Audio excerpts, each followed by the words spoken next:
और ये देखो एरिया, आइडेंटिटी, पेजेस, अकाउंट और रजिस्टर।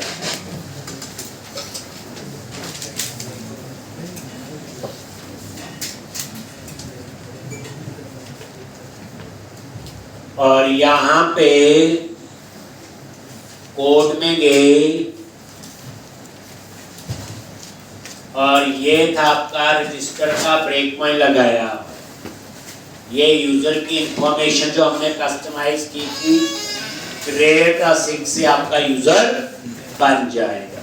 अगर सक्सीडेड है, यूजर बन गया, तो इफ के अंदर आएगा और ये 4 इफ लगाए हैं, ये क्या बनाएंगे? रोल। ठीक, जब ये रोल बन जाएगा, बन गए, बट ये कोड फिर बार बार नहीं चलेगा। ठीक, तो जब ये रोल बन गए तो उसके बाद जो हम पहला यूजर बनाएंगे उसको हम लोग एडमिन रोल असाइन करेंगे। जो फर्स्ट यूजर बनाएंगे उसको हम लोग एडमिन रोल असाइन करेंगे, बाकी यूजर को तो एडमिन खुद असाइन करेंगे। तो यहाँ पे ये रोल बन जाएंगे। अब रोल असाइन भी करना है, तो यहाँ पे add admin role to first user. बाद में इसको हम कमेंट बना देंगे। अब जो यूजर बनेगा उसको रोल कैसे असाइन करते हैं देखो। उसके लिए user manager dot add to role async. एक किसको? यूजर को। कौन सा रोल?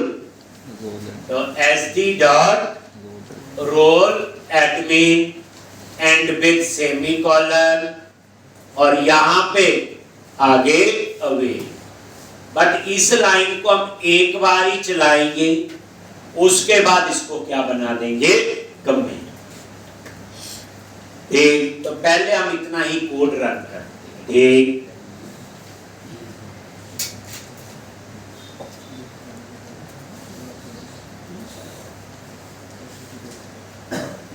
ये लाइन क्या कर रही? ऐड टू रोल असाइन, यानी कि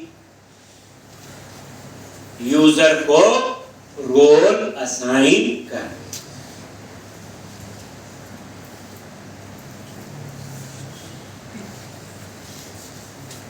अब आप इसे रन करो।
अब ये देखो रजिस्टर पे क्लिक करो, एरर आ गया। अब हम इस एरर को ठीक करें। हुआ क्या? मैंने यहाँ पे रोल मैनेजर ऐड हुआ, याद है कल किया। तो इसकी छोटी सी मुझे कॉन्फ़िगरेशन करनी है कहाँ पे? प्रोग्राम डॉट CS में। उस वजह से ये एरर आ।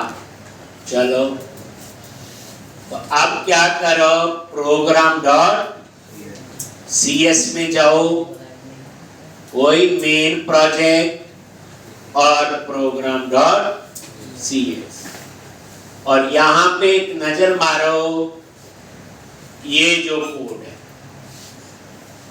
ये जो कोड है, यहां लिखा हुआ builder dot services dot add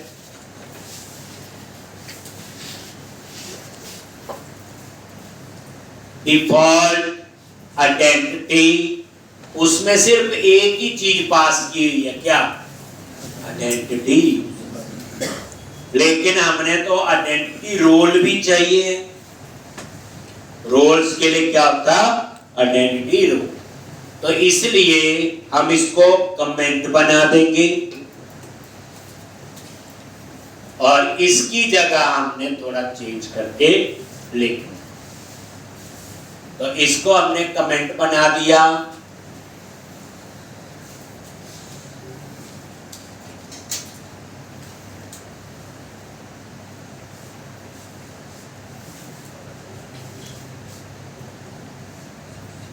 और यहां पे लिखो बिल्डर डॉट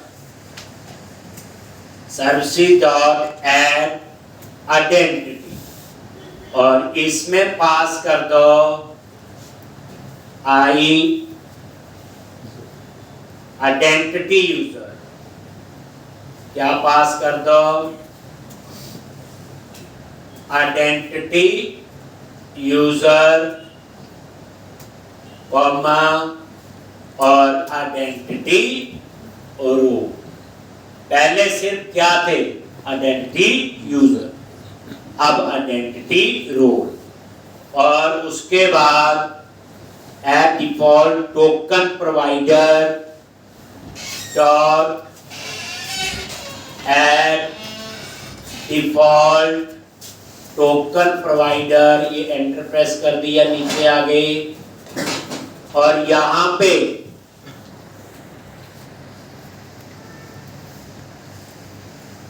एक, और उसके बाद add entity framework store dot add take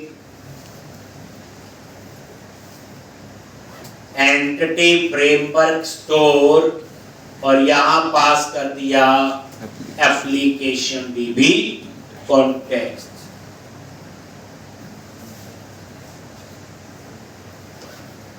इसमें पास करना है, यहां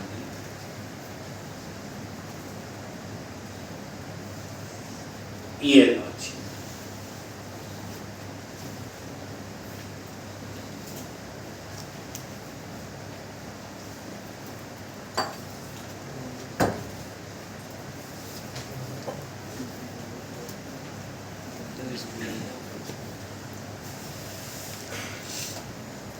तो builder dot services dot add identity, identity user, identity role. तो पहले सिर्फ क्या था, ऊपर देख लो, सिर्फ एक ही चीज थी, आइडेंटिटी। बस अब ये एरर हमारी जानी चाहिए। अब आप रन करो,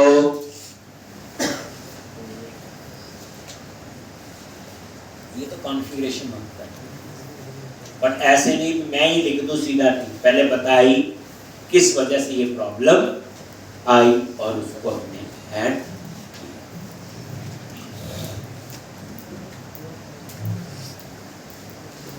अब फिर रन करो,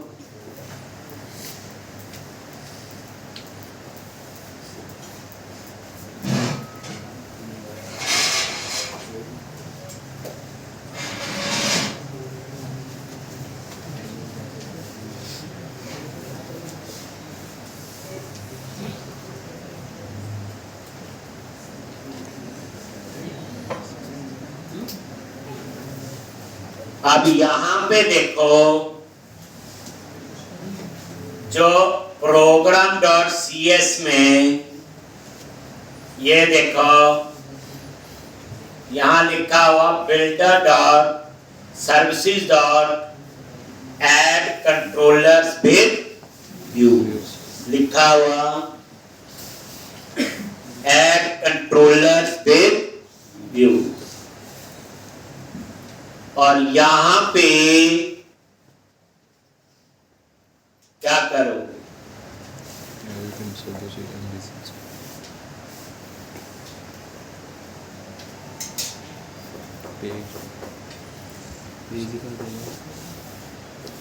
एड कंट्रोलर्स विद व्यूज। इसका मतलब ये एमबीसी है, क्योंकि एमबीसी में ही कंट्रोलर होते हैं और एमबीसी में ही व्यूज होते हैं। लेकिन इस प्रोजेक्ट में रेजर पेज भी ऐड हुआ है, क्योंकि आइडेंटिटी फ्रेमवर्क जो है वो किस आर्किटेक्चर को फॉलो करता है? सिंगल पेज एप्लीकेशन, एक जिसमें सिर्फ क्या बोलते हैं रेजर पेज। तो आप क्या लिखो यहाँ पे builder dot service dot add razor pages, बस।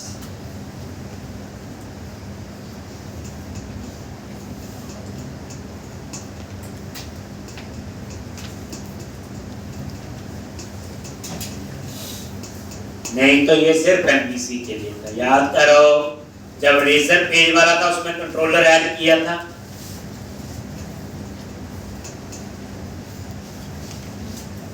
अब आप इसे फिर रन करके देखो।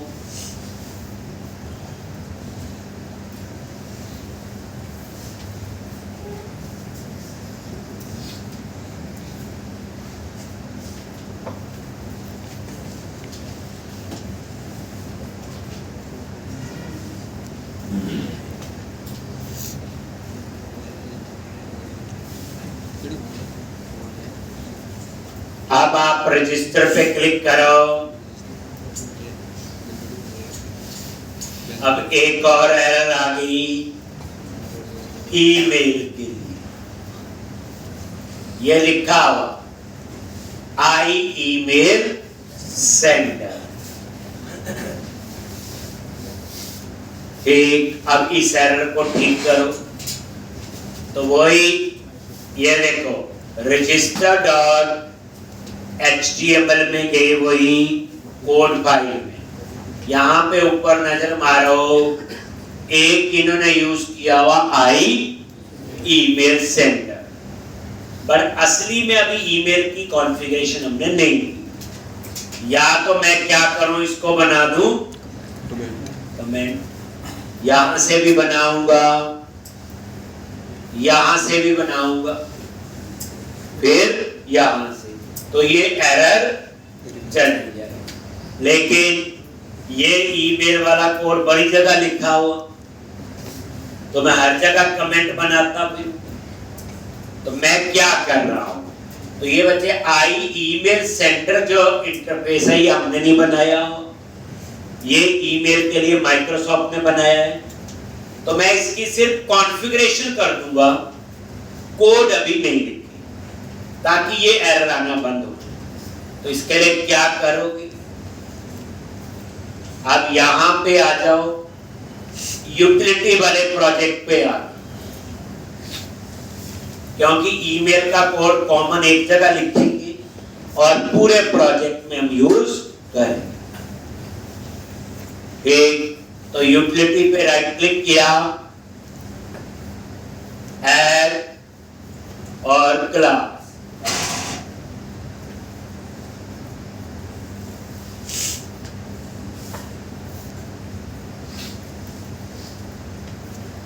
और क्लास का नेम दे दिया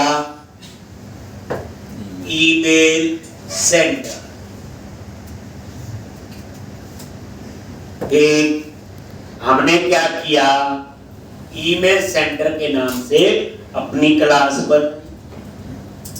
और यहां पे यूटिलिटी वाले में क्यों बनाई, क्योंकि मैं ईमेल का कोड कॉमन लिखूंगा और फिर पूरे प्रोजेक्ट में यूज। तो अब यहां पे ये पब्लिक क्लास ईमेल सेंटर और यहां पे आई ईमेल सेंडर, ये क्या आपका इंटरफेस है जी।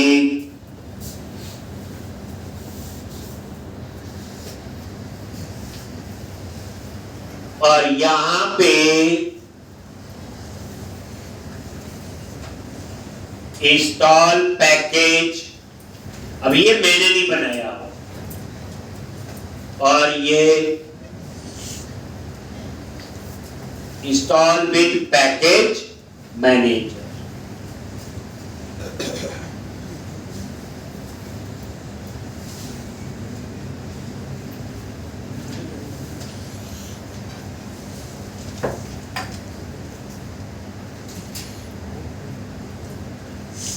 और यहां पे ये देखो .NET 10 आ गई, तो ये एक आधे दिन में आई। मैं तो 9 ही आता था, तो मैंने बताया था अभी मार्केट में 8 यूज हो रहा है, बट इसके बाद 9 भी सीधा क्या यूज होगा 10। क्या वर्जन यूज कर रहे हैं हम लोग 21। तो वही आपने सेलेक्ट कर लिया और install. I accept.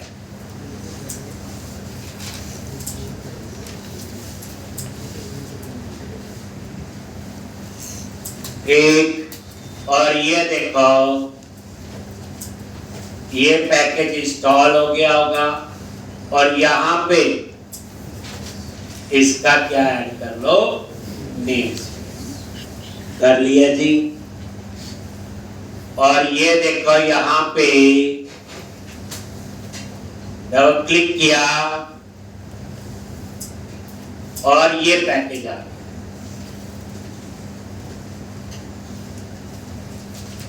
Microsoft.esp.net 4.identity.ui।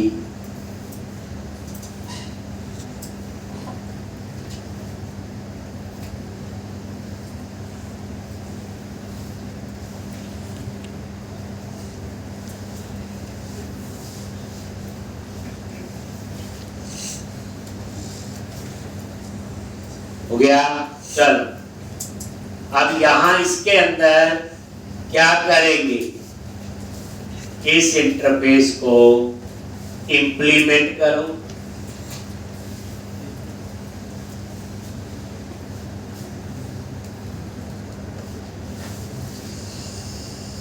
नहीं है तो यहां पे आपको क्या करना है, एक कॉन्फ़िगरेशन है,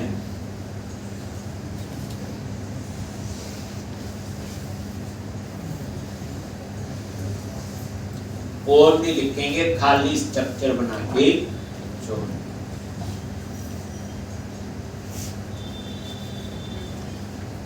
यहाँ पे ये आप ले लो कंस्ट्रक्टर, और यहाँ पे प्राइवेट रीड ओनली और आई कॉन्फ़िगरेशन, आई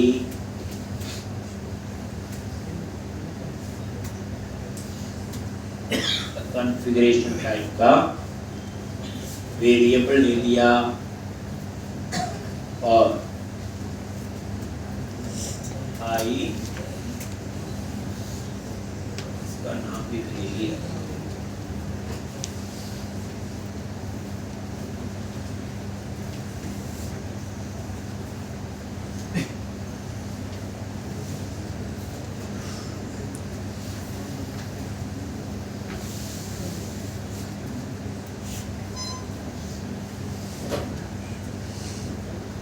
लॉन्च, और यहाँ पे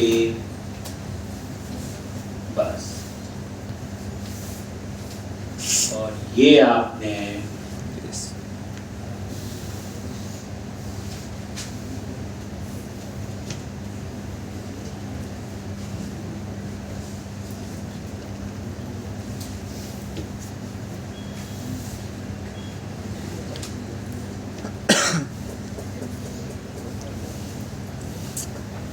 नेम स्पेस तो ऐड कर दिया, अभी भी ये एरर।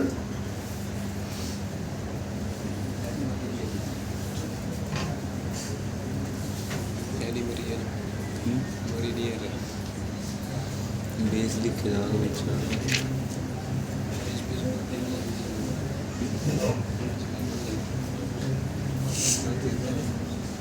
नेम स्पेस ऐड नहीं है, गलत होता है। हाँ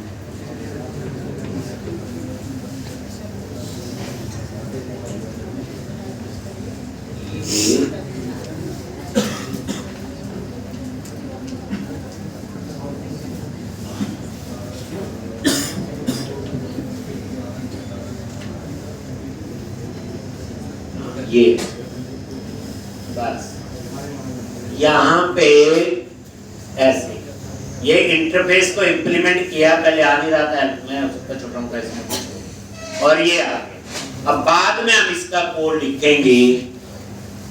ईमेल भेजने का क्या कॉन्फ़िगरेशन होता है ना, ईमेल सर्वर है, बड़ा कुछ और भी होता है। तो यहाँ पे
एक अब यहाँ पे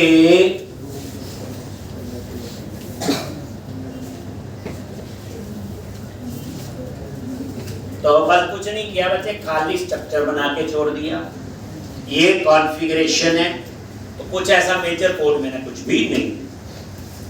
अब आपको पता है ईमेल सेंडर हमने बनाया और आई ईमेल सेंडर तो बना हुआ इंटरफेस, तो ये तभी यूज हो सकते हैं जब उन्हें program.cs में ऐड स्कोप करके ऐड करें।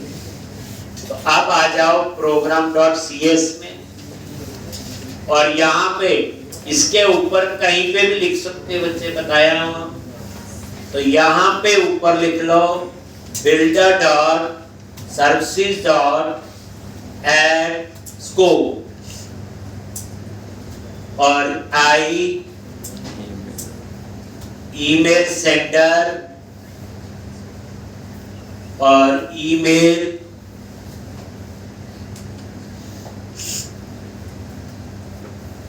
सेंडर। एक ये जो हमने क्लास बनाई थी, अब ये यूटिलिटी वाले, ठीक है जी। बस कुछ नहीं किया, खाली स्ट्रक्चर बना दिया। ईमेल का कोड जब करना पड़ेंगे हम आगे तब। अब क्या करो, रन करो, देखो वो एरर अभी ईमेल का है कि नहीं।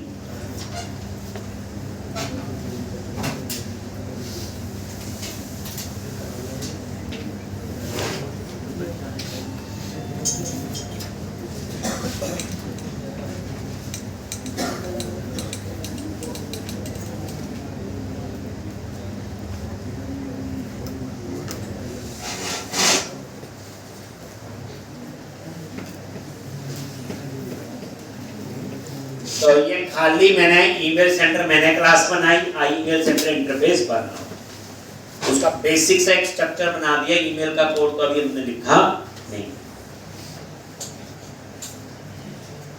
तो एक एक एरर जो आएंगे उसे रिजॉल्व करोगे।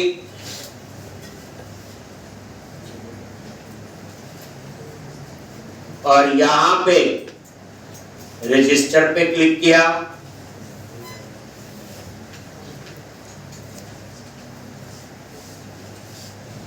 आगे यहाँ पे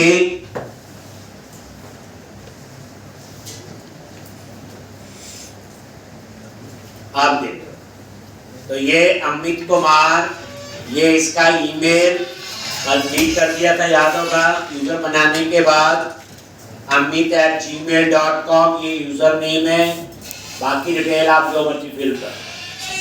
और यहाँ पे ये लो जी,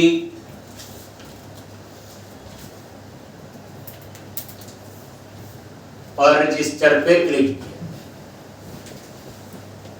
आगे यहाँ पे F10 वैलिड है, यस। ये यूजर की इंफॉर्मेशन। अब क्रिएट अ सिंक से क्या होगा, यूजर बन जाएगा ASP.NET यूजर टेबल में। अभी दिखाऊं, अगर ये यूजर बन गया, सक्सीडेड है, उसके बाद क्या करेगा, ये रोल बना है। अब ये देखो, ये रोल नहीं बना हुआ, तो क्रिएट अ सिंक कहां बनाएगा रोल, ASP.NET रोल टेबल, ये बन जाएगा एक। फिर चेक किया दूसरा, ये दूसरा रोल बन जाएगा। फिर चेक किया तीसरा, तो ये तीसरा रोल बन जाएगा। और ये चौथा, और ये देखो, इस समय तक 2 टेबल में डेटा एंटर हो चुका है। ASP.NET यूजर में यूजर बन गया, ASP.NET रोल्स में 4 रोल बन गए। उसके बाद आगे बढ़ो, F10, ये लाइन क्या करेगी, उस यूजर को एडमिन रोल असाइन हो जाए। लॉज, यानी कि एक और टेबल है ASP.NET यूजर रोल, उस यूजर को कौन सा रोल। 3 टेबल में डेटा एंटर, अभी मैं दिखाऊं। एक F10, आगे चलो, हो गया ये 3 टेबल में। एक यूजर बन भी गया और एडमिन रोल असाइन। ये ईमेल वाला कोड नहीं चलेगा, क्योंकि अभी ईमेल की कोड थोड़ी लिखा है, ये तो कॉल करने का है। तो इसने मुझे लगता है यहाँ पे एरर दे। तो अब आप क्या करो, ये एरर ना आए तो एक काम करो, यूजर बन गया बच्चे, वो दिखाता हूँ। ये जो ईमेल वाला कोड है, यहां से शुरू हुआ है और यहां से लेके यहां तक, इसको क्या बना दो, कमेंट बना।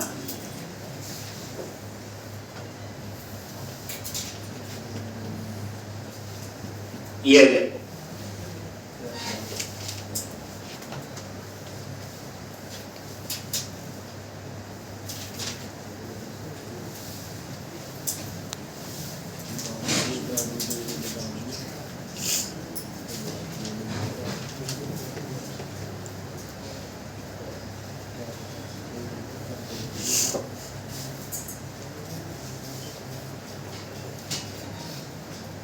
ठीक। अब यहां पे ये उस यूजर का क्या बन गया, बोलो। ये जो ईमेल का कोड था वो कमेंट, बस। अब एक काम और कर लो, ये ईमेल का कोड और साथ में इस कोड को भी कमेंट कर दो, क्योंकि एक ही यूजर होगा जिसका रोल एडमिन हो, बाकी तो हम असाइन करेंगे ना फिर बाद में।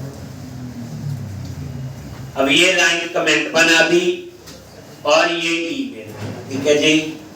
चलो आप ध्यान से पहले अब चेक करने जा रहे, click view, SQL server, object explorer.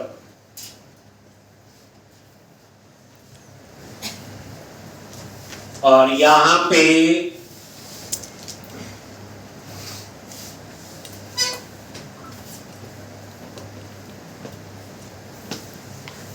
ये आपका डेटाबेस, टेबल्स।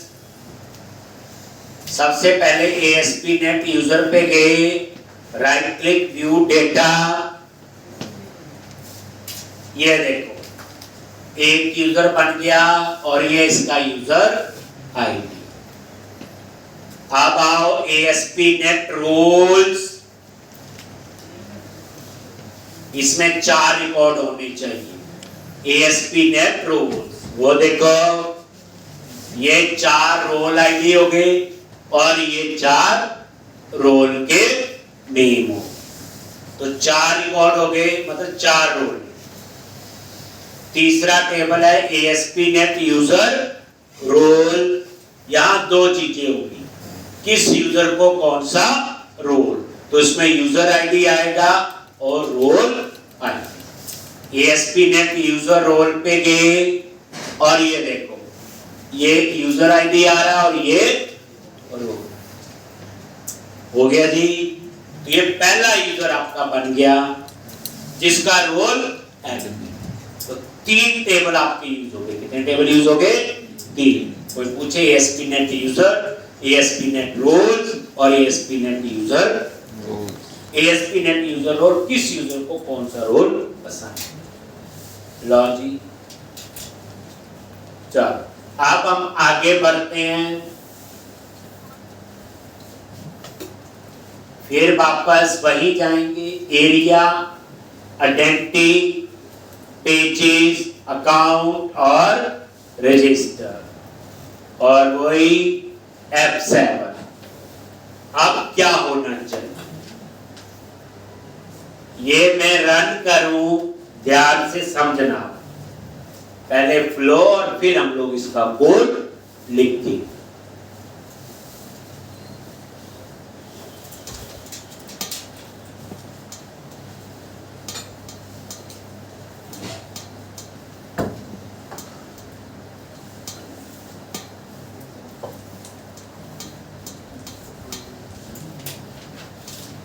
और ये देखो, जैसे अब मैं रजिस्टर कर रहा हूं, ये कौन सा यूजर है? नॉर्मल इंडिविजुअल यूजर, जैसे हम लोग आप लोग शॉपिंग करते हो गया। अब उसके बाद मैं लॉगिन करता हूं एडमिन से। इससे लॉगिन करते हैं एडमिन से,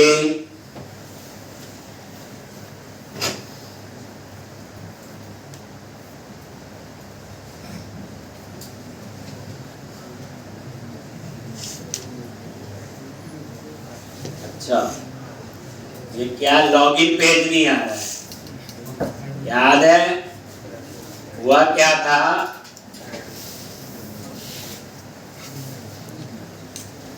जब हम लोगों ने ये पेज ऐड हुए थे, वो गलती से वो लॉगिन वाला पेज अनसेलेक्ट हो गया था मेरे से। तो मैं क्या करूंगा, प्रोजेक्ट पे राइट क्लिक किया, ऐड न्यू स्कैफोल्डिंग आइटम, आपको करने की जरूरत नहीं पड़ेगी, आपके वहां होगा। और यहां पे चूज किया आइडेंटिटी, और ये आइडेंटिटी फ्रेमवर्क।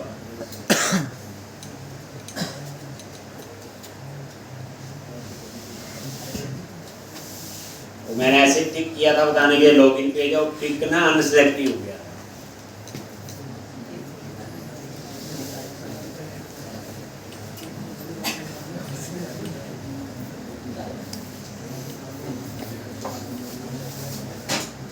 और ये देखो अकाउंट, ये है लॉगिन, ये ना लॉगिन वाला पेज, बाकी तो पहले यहाँ ही। और यहाँ पे DB कॉन्टेक्स्ट, आपको नहीं करना, कोई गलती से पेज रह गया हो लॉगिन वाला, आपके वहां होगा। मैंने ऐसे क्लिक करके आपको दिखाया था, वो सिलेक्ट हो गया था, बाकी सिलेक्ट थे। ऐड किया,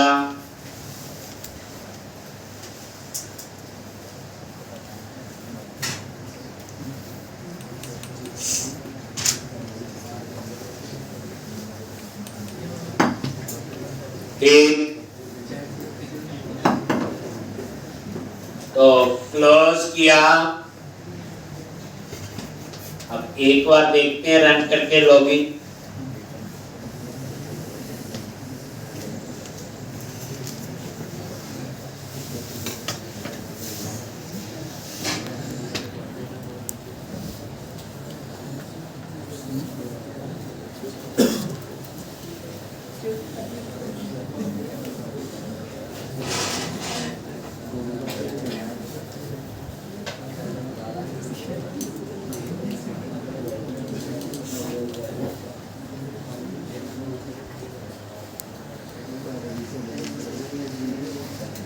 फाइल कर लो एक बार।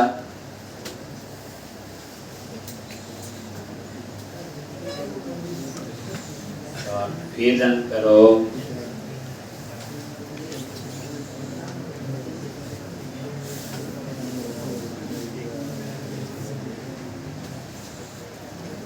अच्छा, तो मेरे को लगता है यहाँ क्या हुआ है, मेन प्रोजेक्ट में गई एरिया अटेंड, ये ना डेटा फोल्डर बन जाता है, इसको क्या कर दो, क्योंकि एप्लीकेशन डीबी कॉन्टेक्स्ट तो एक ही होगा। अब आप इसे रन करो। तो अब अगला स्टेप ऐसे क्या करेंगे, ड्रॉप डाउन लिस्ट लगेंगे नीचे, एक लगेगा रोल्स के लिए जिसमें रोल्स आएंगे, एक लगेगा कंपनी आईडी।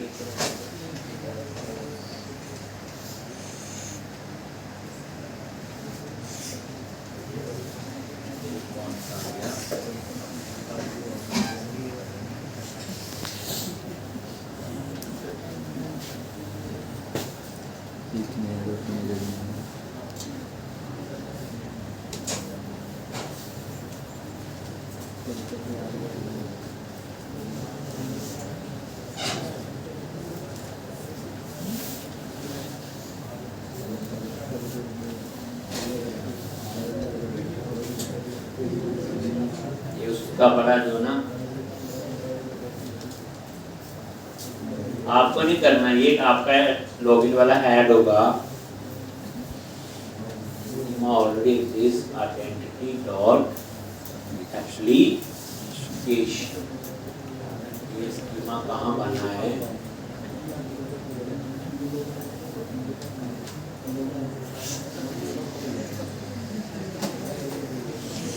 दो बन गई,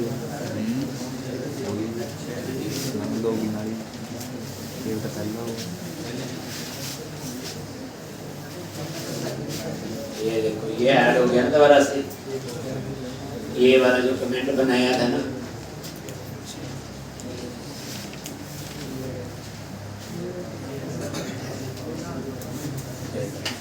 आपको नहीं करना। बेसिकली हुआ क्या, मैं वो ऐड किया तो उसके जो जो उसको लगा चीजें चाहिए थी उसने वो ऐड कर,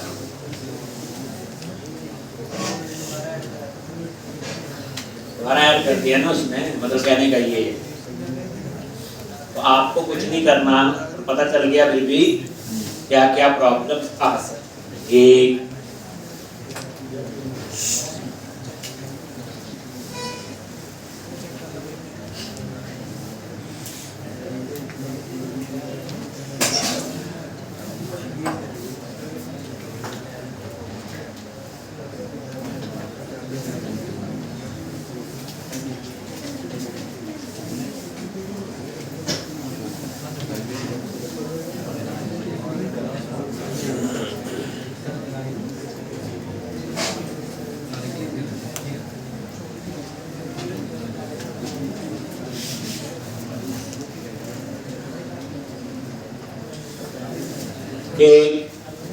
तो आपको एरर की। अब देखो जैसे मैं लॉगिन करूंगा, अब आ गया, अगर मैं यहाँ यूजर से लॉगिन करता हूं जिसका रोल एडमिन है, जैसे अमित का रोल क्या है, एडमिन,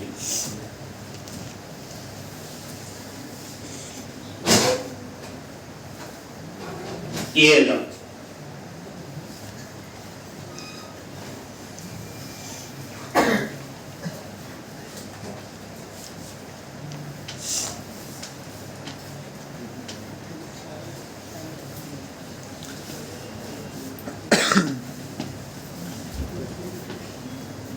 ठीक, अब यहां पे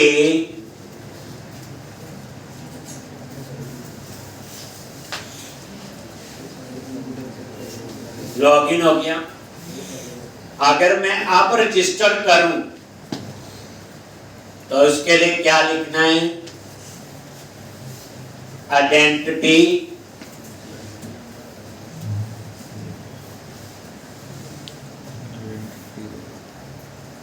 स्लैश क्या लिखते हैं? Account slash register. आ गया, यही है ना ऊपर आइडेंटिटी स्लैश अकाउंट स्लैश।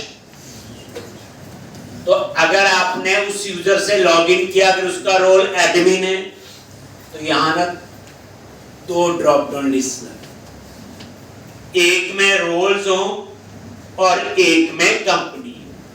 तो एडमिन जब यूजर बनाएगा तो वो रोल चूज करेगा और दूसरा क्या चूज करेगा?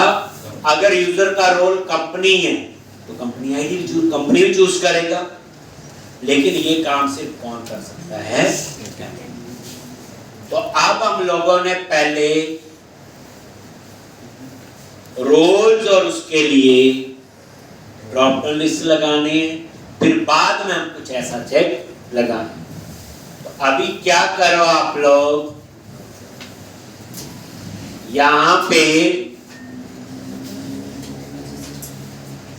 वही एरिया, आइडेंटिटी, पेजेस, अकाउंट,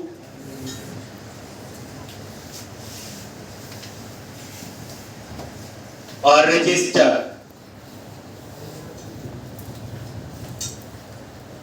और यहां पे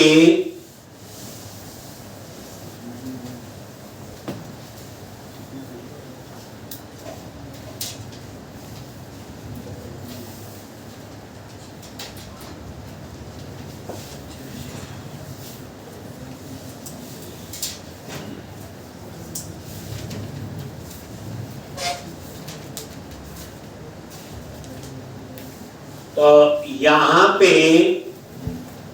इनपुट मॉडल में आ जाओ और ऐड कस्टम कॉलम, जहां यही थे।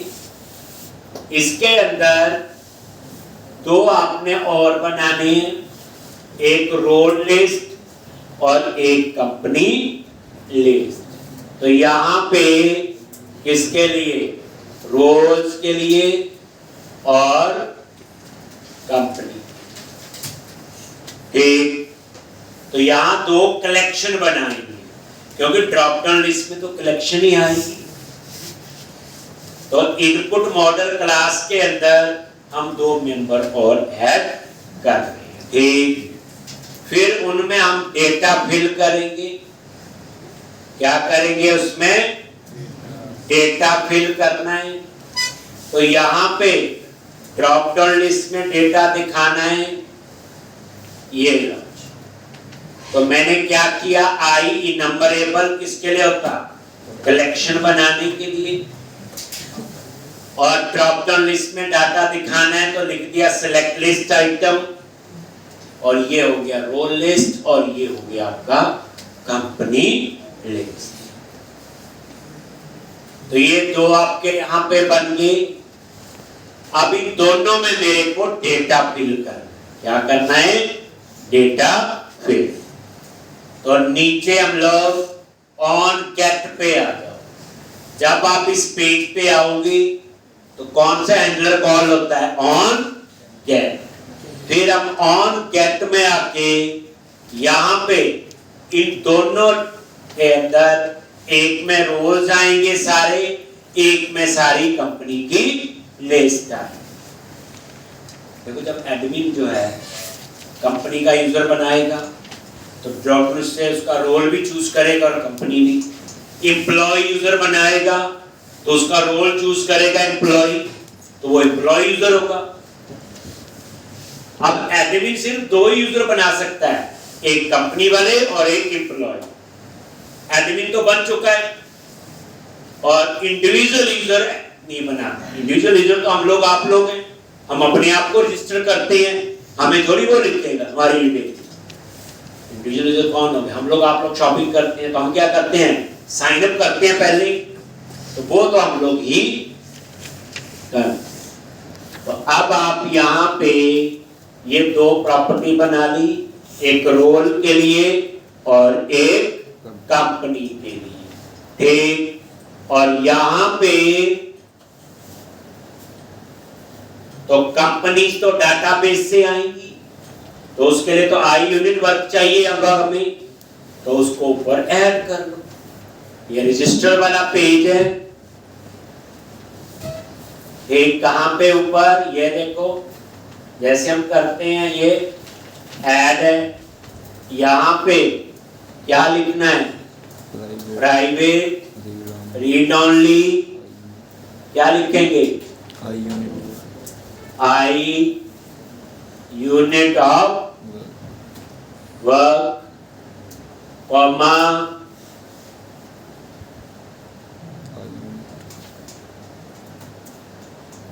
आई यूनिट ऑफ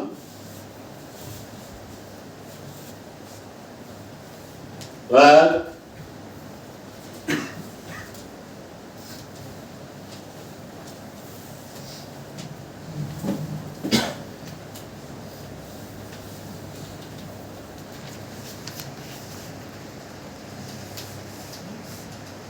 एक, और यहां पे वो इनिशियलाइज कर दिया, I unit of work add कर दिया।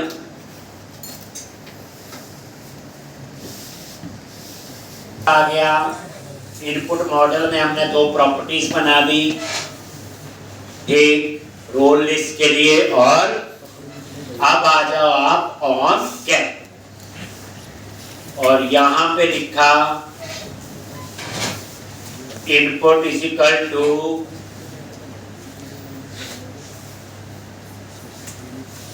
न्यू इनपुट मॉडल, और सबसे पहले कंपनी लिस्ट।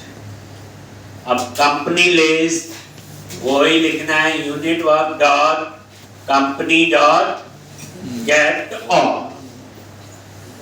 अब यहां पे टैक्स और वैल्यू को अलग अलग करना है, ठीक। तो यहां पे डॉट सिलेक्ट और company list is equal to new select list item, और यहां पे टेक्स्ट में लिख दिया नेम, और वैल्यू में company list dot ID dot to string.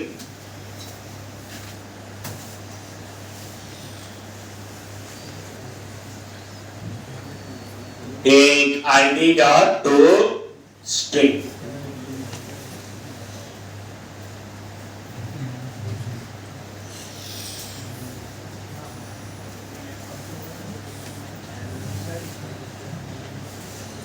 तो इस तरह से ये आपका इनपुट मॉडल।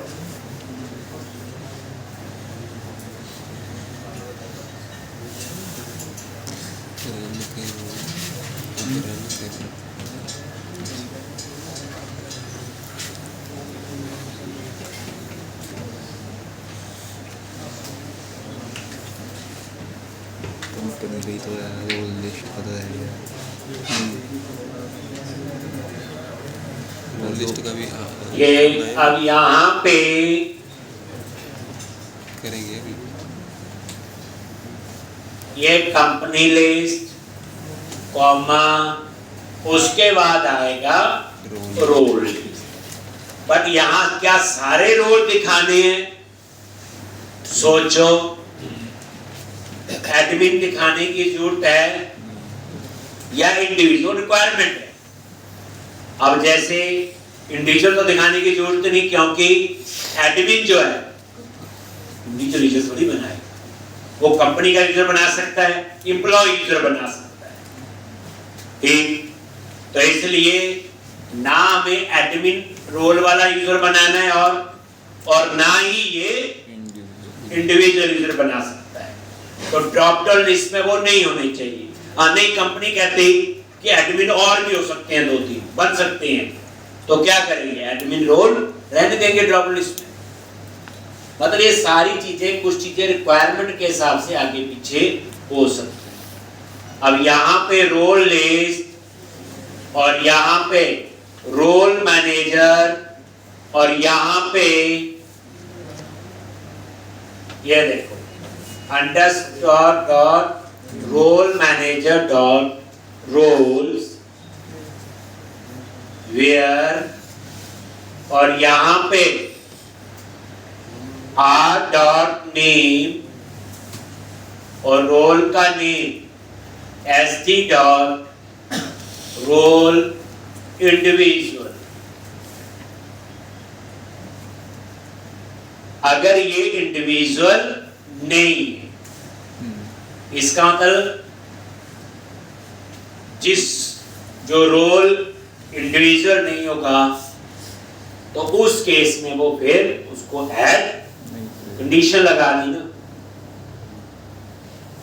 अब मुझे सिर्फ ड्रॉप डाउन लिस्ट में रोल का नेम ही दिखाना है, तो डॉट सिलेक्ट और ये देखो आर डॉट नेम। ये वही जैसे हम सिलेक्ट स्टार लिख देते हैं, नहीं मुझे स्पेसिफिक कॉलम चाहिए, ऐसे आप लोग कर सकते। और उसके बाद ये दोबारा से मैंने सिलेक्ट, क्योंकि वो टेक्स्ट और वैल्यू को अलग अलग करने के लिए, तो रोल लिस्ट और वही न्यू सिलेक्ट लिस्ट आइटम।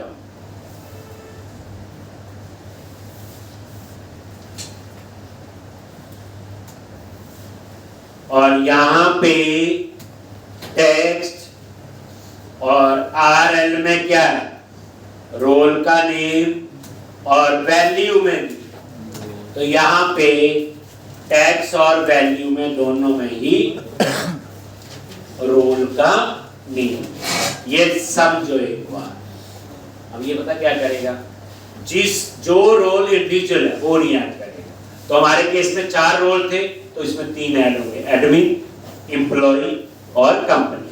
अगर वो कहते नहीं एडमिन एक ही हो सकता है, तो इसके साथ उसकी कंडीशन भी लगा देंगे, नॉट इक्वल टू करके। बट हमने ये सोचा कि ठीक है, एडमिन जो है इंडिविजुअल रोल वाला यूजर नहीं बना सकते। इंडिविजुअल रोल समझे कौन है, जो हम लोग आप लोग भी साइन अप करते हैं, वो कौन है, इंडिविजुअल है। तो हमें कोई दूसरा बंदा थोड़ी हमारी डिटेल डाल के साइन अप करके यूजर पासवर्ड देगा, चाहे एडमिन भी है। तो इसलिए ये तो हमें पक्का पता कि ऐसा हो ही नहीं सकता। इसलिए हमने क्या किया, रोल लिस्ट में इंडिविजुअल रोल ऐड नहीं किया, ताकि कोई बंदा इंडिविजुअल रोल वाला कोई दूसरा बंदा ना बना। हाँ, एडमिन जो है कंपनी रोल वाला यूजर बना सकता है, एडमिन जो है एम्प्लॉय वाला बना सकता है, एडमिन एक और एडमिन भी बना सकता है। अगर कंपनी कहते नहीं एक और एडमिन नहीं हो सकता, तो फिर हम एक कंडीशन यहाँ पे और लगा देंगे, role name is not equal to SD dot role admin. तो ये था, तो ये डेटा फिल हो जाएगा। और अब हम इसको क्या करेंगे, इसके डिजाइन में जाके 2 ड्रॉप डाउन लिस्ट लगाएंगे और उसके अंदर ये डेटा फिल करेंगे। ठीक, तो कल हम लोग इसमें आगे करेंगे। इतना करके आओगे